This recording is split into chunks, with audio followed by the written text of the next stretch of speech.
اعوذ باللہ من الشیطان الرجیم بسم اللہ الرحمن الرحیم صلی اللہ علیہ وآلہ وسلم۔ السلام علیکم رحمۃ اللہ وبرکاتہ۔ ناظرین، میں نعیم بٹ اسیر جدہ اخبار نامہ میں آج بروز جمعرات 6 ربیع الثانی 10 اکتوبر 2024 کی خبروں کے ساتھ 2.2 ارب ڈالر کے 26 معاہدے ہوں گے۔ سعودی وزیر سرمایہ کاری 135 رکنی وفد کے ہمراہ اسلام آباد پہنچ گئے۔ وائٹ پائپ لائن منصوبے کا بھی امکان۔ سعودی کمپنی شل پاکستان کے 77% حصص بھی خرید سکتی ہے۔ خانے وال میں 10,000 ایکڑ اراضی پر کارپوریٹ فارمنگ کا بھی معاہدہ ہوگا۔ آئی ٹی، زراعت، توانائی، تعمیرات، کانکنی، مالیاتی شعبے، صحت اور ٹیکسٹائل سیکٹر میں معاہدے ہوں گے۔ وفاقی کابینہ کا خصوصی اجلاس آج طلب۔ سعودی وفد کی پاکستانی کمپنیوں سے بزنس ٹو بزنس ملاقاتیں بھی شیڈول۔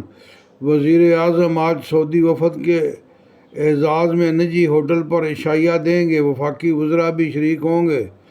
یہ ہے محب وطن شہباز شریف کی پالیسیاں۔ جب ساری دنیا پاکستان میں اب آ رہی ہے، وہ جو مایوسی اور تاریکی کے بادل تھے وہ چھٹ رہے ہیں۔ جو لنگڑے نیازی یہودی ایجنٹ، مطلب اس کے یہودی ایجنٹ ہونے میں کون سا آپ کو ابہام رہ گیا ہے، اور اس کے قادیانی ہونے میں کس کو شک ہے؟ اگر کسی کو شک ہے تو وہ اپنے ایمان کی جا کے جو ہے نا حفاظت فرمائے، فکر کرے، اپنے ایمان کی فکر کرے اگر وہ مسلمان ہے تو۔ نہیں تو اگر قادیانی ہے تو پھر چلتا رہے۔ اس کے قادیانی ہونے میں بھی کوئی شک نہیں ہے۔ قادیانی اور یہودی، یہ دو ایسی قومیں ہیں، بدبخت قومیں ہیں، دونوں کے دونوں اسلام اور پاکستان کے ازلی دشمن ہیں۔ اور لنگڑے نیازی نے تو پاکستان کو 3.5 سال میں ڈیفالٹر کر کے گیا، یہ والا تو پہنچا کے وہاں پہ۔ کبھی آپ نے اس کے 3.5 سال میں یہ سنا کہ اب مطلب ہے کہ اتنے معاہدے ہو رہے ہیں، اتنی ترقی ہو رہی ہے، اتنا سب کچھ ہو رہا ہے؟ کچھ بھی نہیں۔ الٹا یہ سنا آپ نے کہ اس کو سعودی عرب نے جہاز سے اتار دیا، اور جہاز اس کو بولا کہ ابھی اس کو یہیں اتارو، اس لنگڑے کو اس کو بولو کہ جائے جس مرضی پہ جائے، وہیں اتارا، دوسرے ملک میں جہاز سے اتارا اس کو، اور وہ جہاز لے کے۔ یہ کتنی بڑی مطلب ہے کہ بے عزتی ہوتی ہے کسی بھی بندے کی، کہ کوئی اس کو راستے میں کہ چل اتر میری گاڑی سے، چل دفعہ ہو جا، ٹیکسی پہ جا، جس پہ مرضی جا۔ مطلب ہے کہ یہ تھا وہ اس کا دور پرفتنہ دور جو تھا اس کا۔ اس میں سوائے مہنگائی کے، سوائے بے روزگاری کے، اور سوائے مایوسی کے اور کچھ نہیں ملا، اور کرپشن کے۔ اور کرپشن جو ہے یہ اس کے تمام وزراء، تمام مشیر، اگر مطلب ہے کہ حکومت پتہ نہیں کیوں اس طرح توجہ نہیں دے رہی کرپشن کی طرف، اس کا ایک وزیر، ایک مشیر نہیں بچتا کرپشن میں سے۔ اور یہ سپریم کورٹ کے جج اور کئی جرنلز اور کئی کرنل اور کئی دوسرے اور کئی بیوروکریسی میں، جو مطلب ہے کہ پنجاب اور وفاق کی بیوروکریسی میں چھپے جو کالی بھیڑے ہیں، جس نے اس کے دور میں اربوں روپے کی کرپشن کی، ان کو بھی یہ ریاست نہیں پکڑ رہی۔ پتہ نہیں کیوں ریاست ان کے معاملات نہیں کنگال رہی۔ مریم نواز نے بھارت کے ساتھ ماحولیاتی ڈپلومیسی کی تجویز پیش کر دی۔ سیاسی سموگ پھیلانے والے ناکام رہے۔ ایک صوبہ وفاق پر حملہ آور ہے۔ ایس سی او پاکستان کا کون سا چہرہ دکھانا چاہتے ہیں؟ مہنگائی کم ہونے سے ان کی سیاست دفن ہو رہی ہے۔ تقریب سے خطاب۔ نیول وار کالج کے وفد کی ملاقات کو پیما شہروز کاشف کو مبارک۔ بیروت، اسرائیل کو شکست دینے کے لیے ہم پرعزم ہیں، متاثرین، اللہ آپ کو کامیابی دے۔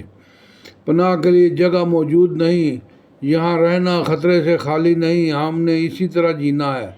آج مسلم، عیسائی، شیعہ، سنی سب متحد ہیں۔ لبنان سے کیپٹل ٹاک میں حامد میر کی گفتگو۔ بلاول کی فوجی عدالتوں اور مخصوص نشستوں پر آئینی ترامیم کی مخالفت۔ حکومت کے پاس ضمیر پر ووٹ لینے کا آپشن موجود۔ سیاست میں جو ڈر گیا وہ مر گیا۔ چیئرمین پیپلز پارٹی۔ جسٹس منصور پر اعتماد نہیں، وہ ججز کو کنٹرول کر سکیں گے۔ بلاول۔ عدلیہ کا ہر ادارے میں کردار پارلیمنٹ سے کہا جاتا ہے ہمارے ادارے میں مداخلت نہ کریں۔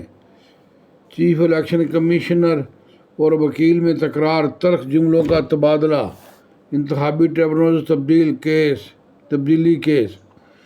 ہمیں آپ ڈکٹیٹ کرنے کی کوشش نہ کریں سکندر سلطان راجہ، آپ نیچی آواز میں بات کریں اور ہماری درخواست کا فیصلہ دیں۔ وکیل فیصل چودھری کا الیکشن کمیشن سے معافی مانگنے سے انکار، چیف الیکشن کمشنر سیٹ سے اٹھ کر چلے گئے، کیس کی سماعت 17 اکتوبر تک ملتوی۔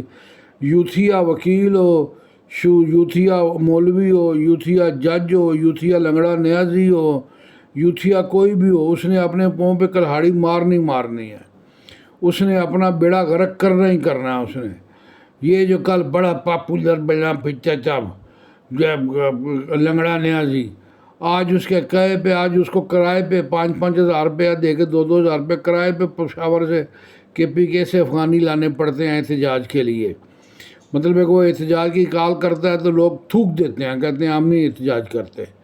مطلب ہے کہ کون اس قادیانی کے اور اس یہودی ایجنٹ کے پیچھے لگے گا، غدار کے؟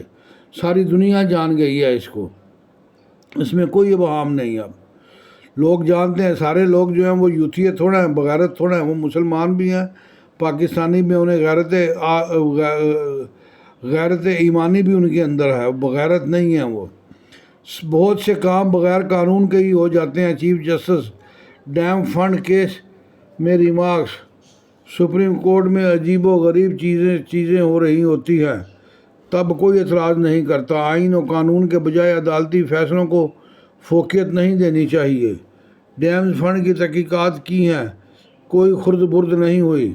ایڈیشنل ایڈیٹر جنرل، حکومت کی مالی حالت ٹھیک نہیں، اگر رقم وابڈا کو دی نہیں تو کیا ہوگا؟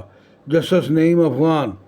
پشاور ہائی کورٹ کالا دم، PTM کو متنازع زمین پر قومی جرگے سے روک دیا۔ کسی بھی کالا دم تنظیم پر قانون نافذ کرنے والے اداروں کی جانب سے کارروائی قانونی طور پر جائز ہے۔ پشتون قومی عدالت کے لیے استعمال ہونے والی زمین بھی متنازع، عدالت کی پولیس کو امن و امان برقرار رکھنے کے لیے کارروائی کی اجازت۔ پاک افغان بارڈر پر افغان فورسز کی جارحیت، پاک فوج کا منہ توڑ جواب۔ چینی وزیر اعظم دورہ سی پیک تحت بجلی منصوبوں کے قرضوں کی ری پروفائلنگ تجویز تیار۔ پاکستان کے ساتھ 15 ارب 40 کروڑ ڈالر ڈیٹ ری پروفائلنگ کے لیے مفاہمت کی یادداشت پر دستخط۔ زرعی شعبے پر آئندہ سال 1 جولائی سے ٹیکس نافذ ہوگا۔ سیاسی و معاشی استحکام کے لیے حکمران ٹرائیکا میں اتفاق رائے پایا جاتا ہے۔ ٹرائیکا منظم و پرعزم ہے، نظام غیر مستحکم اور معیشت کو نقصان پہنچانے کی اجازت کسی کو نہیں دی جائے گی۔ جن معاملات میں پیپلز پارٹی حکومت سے خفا ہو جاتی ہے وہاں صدر زرداری اپنا کردار ادا کرتے ہیں۔ لیفٹیننٹ جنرل اختر نواز ستی نے چیئرمین FPSC کے عہدے کا حلف اٹھا لیا۔ پاکستان نے لبنان کے لیے پہلی امدادی کیب روانہ کر دی۔ بزرگ سیاستدان لائی بخش سومرو انتقال کر گئے، انا للہ و انا الیہ راجعون۔ ایوان صدر میں سیاسی قائدین کی نشست، آئینی ترمیم پر متضاد بیانیے۔ JUI سربراہ نے معاملہ آئینی عدالت بھیجنے کے بجائے 5 یا 6 رکنی آئینی بینچ بنانے کی تجویز پیش کر دی۔ کسی کو آؤٹ یا ان کرنے سے متعلق ترمیم غیر مناسب کامران مرتضی۔ ناظرین، یہ تھا آج کا اخبار نامہ، امید ہے آپ کو پسند آیا ہوگا۔ شکریہ۔